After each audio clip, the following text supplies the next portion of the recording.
એક ગામમાં મોહન નામનો ખેડૂત રહેતો હતો. મોહન ખૂબ મહેનતુ અને આદર્શ હતો.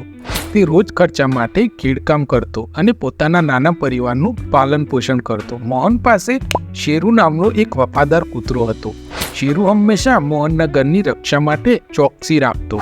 મોહનને પોતાના કૂતરા પર બહુ ભરોસો હતો. એક દિવસ મોહનને આંટા ફેરા માટે ગામ બહાર જવું પડ્યું.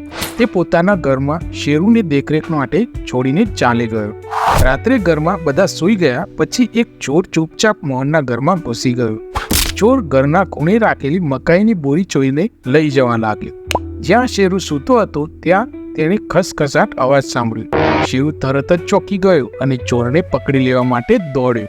તે ચોર પર જોરદાર ભસવા લાગ્યો. ચોર ગભરાઈ ગયો અને બોરી છોડીને ભાગવા લાગ્યો, પણ શેરુએ તેને જકડી પાડ્યો. શેરુના ભસવાથી મોહનની પત્ની જાગી ગઈ અને ઘરમાં શું થઈ રહ્યું છે તે જોવા બહાર આવી. તે જોતી જ રહી ગઈ જ્યારે શેરુએ ચોરને પકડી રાખ્યો હતો. ત્યાં પડોશીઓને બોલાવીને ચોરને પકડી પાડ્યો.